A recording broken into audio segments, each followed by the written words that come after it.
Voilà d'autres exemples du bestiaire alchimique fabuleux. La licorne. La licorne, un image fabuleux par excellence. Bon, la licorne, c'est la fin du premier œuvre. À la fin du premier œuvre, la matière est blanche, c'est la jeune vierge qui apparaît. Mais elle est toujours évidemment minérale, elle est toujours pondérale, elle est en quelque sorte matérielle, forcément, mais elle s'est spiritualisée.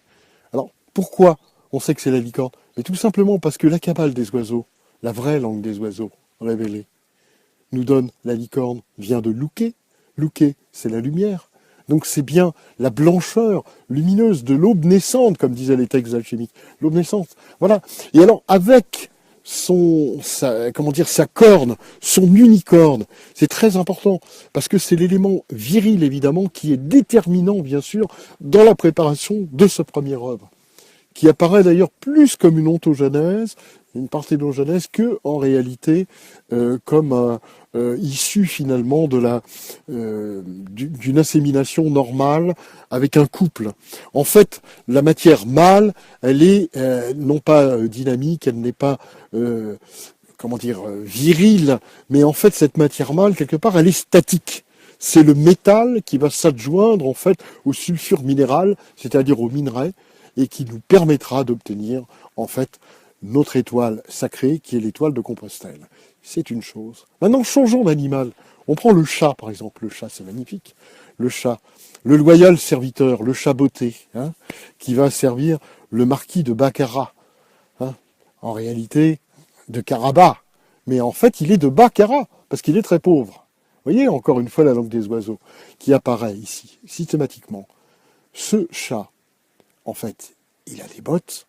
Il a des bottes qui lui permettent de réaliser des miracles extraordinaires. Mais ce chat, pour nous, alchimistes, c'est la désignation parfaite de notre feu secret. Et il y a le fameux tableau que composa François Ier de Jean Stradano, le peintre, composa le peintre Jean Stradano pour François Ier de Médicis, qui est ce fameux tableau dans lequel, en réalité, on voit le vieux maître qui désigne comme ça le porteur de la rosée avec le chat qui est en méditation, qui est un charroux. Ça me rappelle un fameux article que j'avais sorti dans les années 70 dans la revue Atlantis qui s'intitulait Du chat noir au charroux ou des primes couleurs de l'œuvre. Or, ce chat, en fait, symbolise tout à fait le feu secret des adeptes.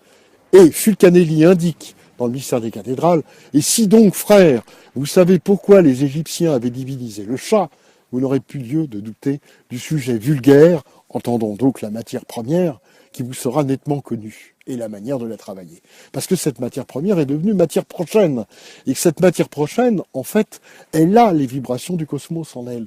Et donc, un peu comme les poils du chat, ou les moustaches du chat, qui sont des antennes, en fait, elles vibrent avec l'univers. Donc notre matière est devenue absolument vivante. Voilà la réalité qui est donnée par le symbole du chat dans le grand œuvre alchimique. Ensuite, il y aura par exemple la matière au blanc, qui sera symbolisée par le signe blanc, le pan, toutes les couleurs du plan, une fois que ses ailes sont déployées. Voyez-vous, et là, c'est la fin du grand œuvre. On arrive en fait au troisième œuvre, où on a en réalité ce que les cathédrales nous ont redistribué également, c'est-à-dire toutes les couleurs du grand œuvre. Et le grand œuvre s'accomplit. Alors je négligeais tous les autres monstres, évidemment, où, par exemple, ça peut être le porc épic, ça peut être l'ours, ça peut être... qui vont désigner, en fait, de la même manière que le dragon, la matière première des alchimistes. Voilà. Et ceci pour ne donner que quelques exemples en ce qui concerne le bestiaire, en fait, du grand œuvre. Mais il n'y a pas que les animaux qui sont là pour nous donner les symboles. Le chêne, le vieux chêne creux, ce chêne creux dans lequel, en fait, on voit les anciens, je pense, les anciens peintres comme Hieronymus Bosch, voilà, hein, Jérôme Bosch a représenté l'enfant emmailloté, l'enfant alchimique qui est au creux du chêne creux, voilà. Parce que le chêne creux, c'est la materia prima, c'est exactement le même symbole que le dragon. Et dans ce chêne creux se trouve le germe de la pierre philosophale, qui est cet enfant emmailloté. Et que l'on retrouve, bien sûr, au portail occidental de Notre-Dame de Paris, car le troisième porche, eh bien, c'est celui de l'évêque Saint-Marcel. Vous notez bien Saint-Marcel, on peut traduire par celle de Mars, mais aussi par Mars seulement, c'est-à-dire, en fait, cet acier, Puisque d'abord, il porte sa crosse comme une lance. Et avec cette crosse, il est en train d'ouvrir la gueule du dragon, et le dragon est en train de retenir dans les limbes prisonnier l'enfant alchimique. Quel plus beau symbole, en fait, de l'alchimie, qui fleurit évidemment sur la grâce des grâces qu'est Notre-Dame de Paris, ce vaisseau hermétique par définition.